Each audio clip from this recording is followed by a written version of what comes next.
Everybody, welcome back to the channel. HTM here again for our second PTS video of the day. I want to make a separate video in this case to talk about some of the powerful new item sets coming up in the Q1 DLC that's called Flames of Ambition, coming up in about a month and a half, and it's actually live on the PTS for testing right now. Actually, the PTS is not up yet, but we do have patch notes to check out, so that's what we're doing today. That part 1 video has a lot of discussion about the changes to racial passives, which are part of this patch as well, and also changes to class skills, as well as some pretty interesting changes to weapon skills and passives. So again, definitely go check that out if you haven't already.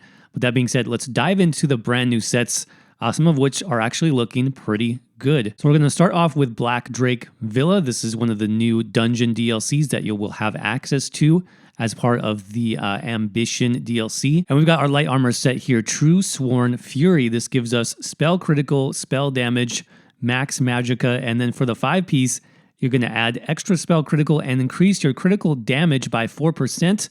This bonus doubles to 14-16 spell critical and 8% increased critical damage when you're under 75% health.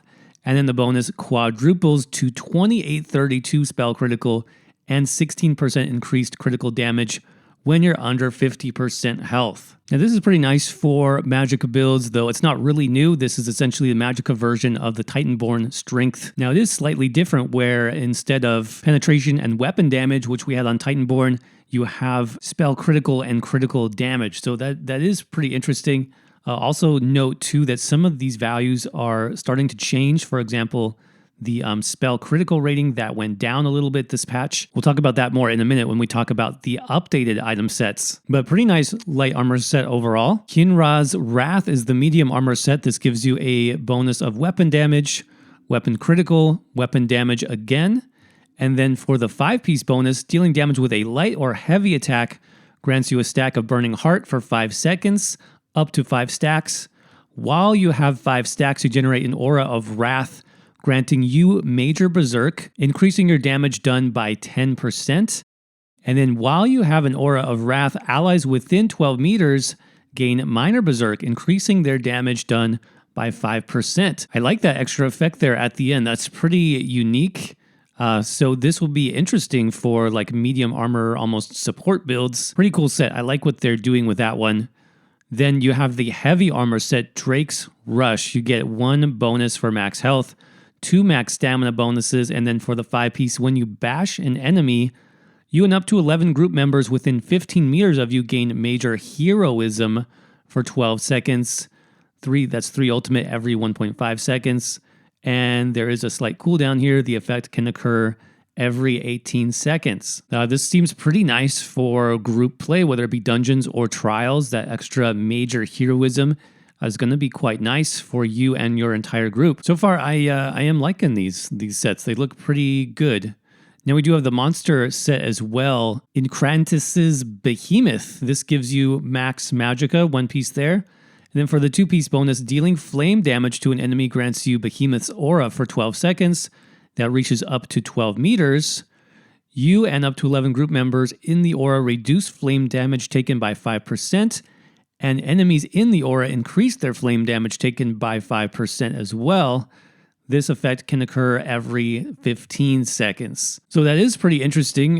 Dragon Knights have a similar skill where they can cause enemies to take more flame damage. 5% on this item set doesn't sound like a lot, but I guess if you stack it on top of the Dragon Knight skill, then that could be fairly effective in terms of increasing DPS if you're using a lot of flame damage skills. So that one is definitely interesting. Let's talk about our next dungeon, the Cauldron.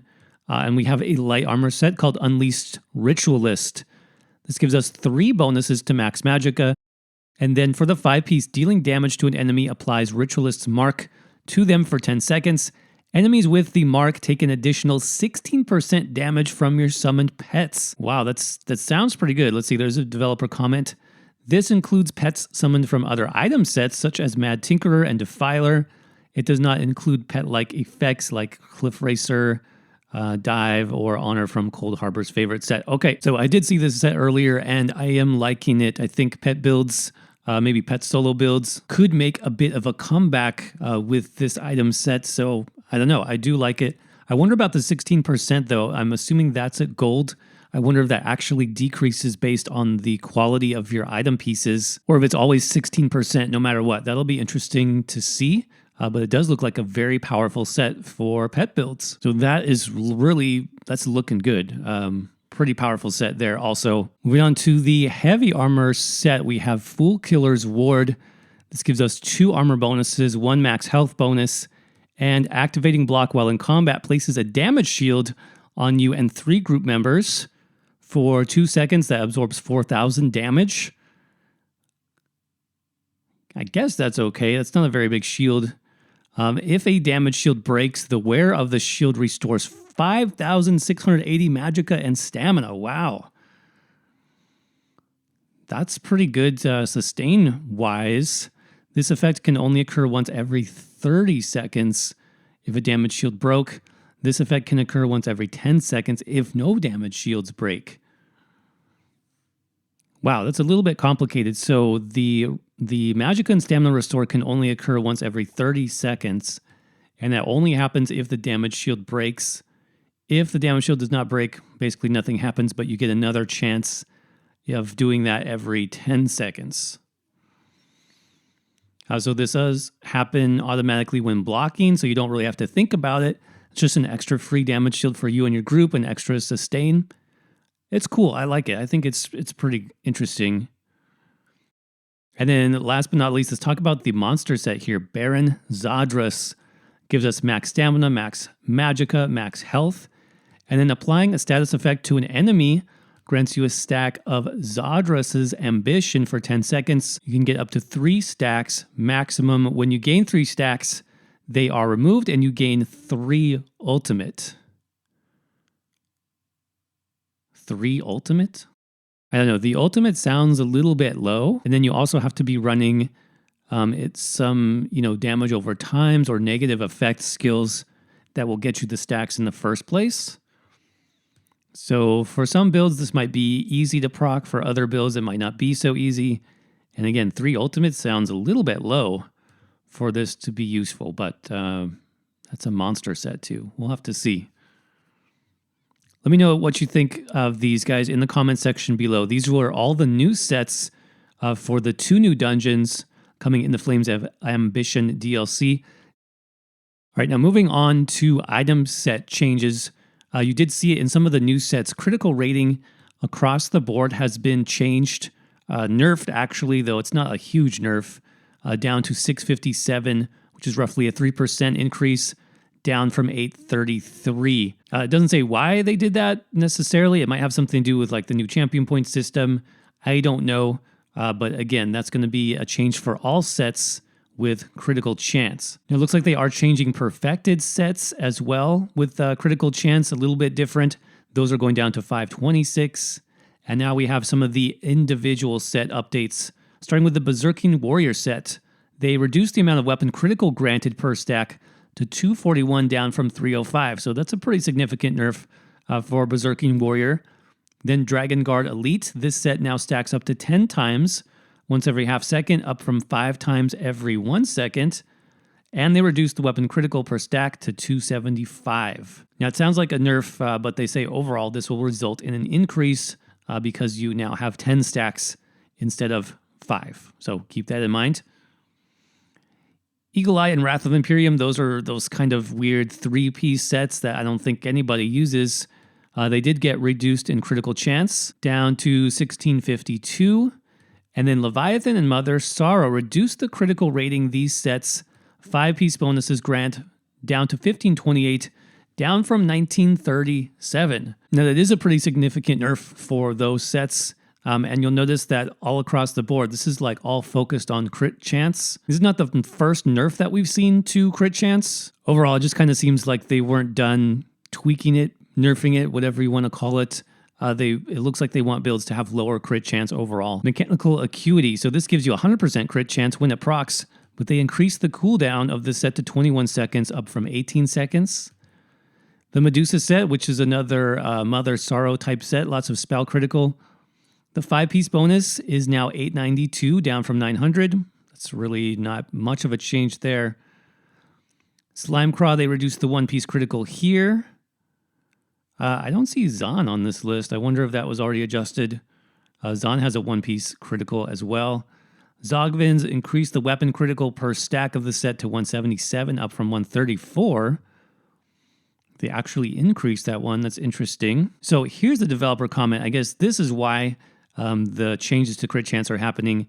So previously, critical chance was sourced very abundantly and was a clear winner in terms of the chaseable stat for endgame.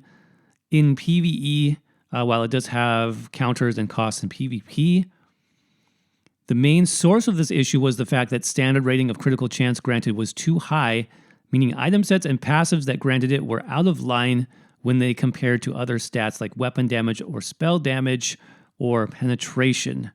With these adjustments, we expect many builds to have reduced critical chance rating. Yeah, so there you go.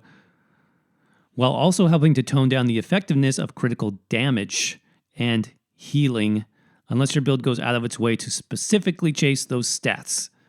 So pretty much what we talked about, a straightforward nerf to critical chance. Now, there were some changes to these sets called pre-buff sets that retain their effect after activating and unequipping them. These sets now require you to be in combat for the 5-piece bonuses to activate. So that's any fabrication, Halls of Fabrication set, Armor Master, Meritorious Service, Moon Dancer, Shroud of the Lich Specters, Tooth of Locust Steeds, and Undaunted Infiltrator and Unweaver.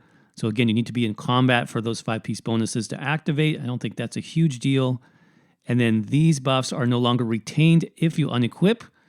Balorg, Stygian, again, I don't think that's a big deal.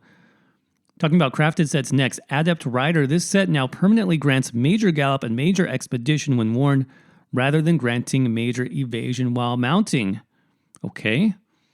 With this rework, we expect the set to remain niche in its functionality, but far more beginner and crafter friendly. Okay. Sounds good to me. Dungeon and Arena Sense. Drozakar's Claws. This set now grants up to 129 weapon damage on the 5-piece bonus. Decrease the weapon damage granted per bleed. Just a bit there. These changes were done to make up for the fact that axes no longer apply bleed. Flame Blossom fixed an issue where the set did not properly scale. Ironblood fixed an issue with the set snare. Strength of the Automaton, the set now clarifies it also works with bleed damaging abilities since this is a new damage type. Okay.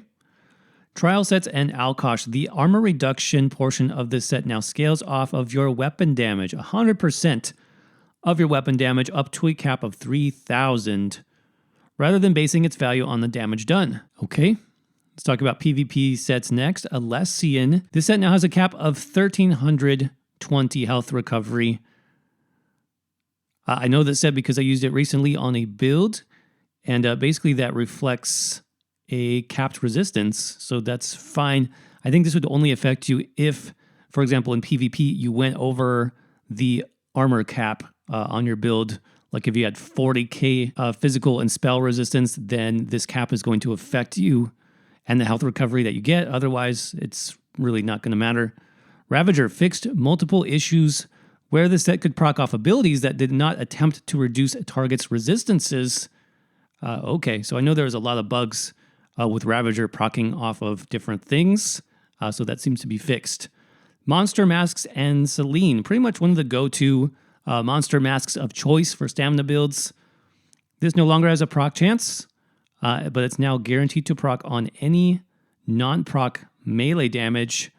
They increased the cooldown, though, to 6 seconds, and they reduced the damage dealt to about 12,000 there, down from 13,000. Let's read the developer comment, because that's a fairly large change to this set.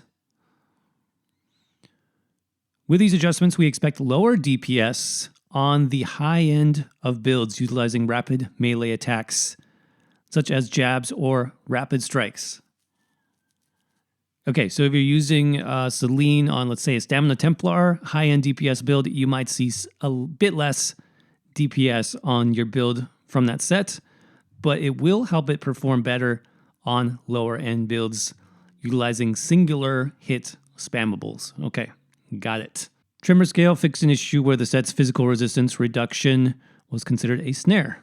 Okay, sounds good. So overall, in terms of older sets being updated, definitely a few interesting changes there. But I think the new sets are what I am most interested in trying out. Some of those look quite strong. But now I want to know what you guys think. So let me know in the comment section below. Do you like any of the new sets?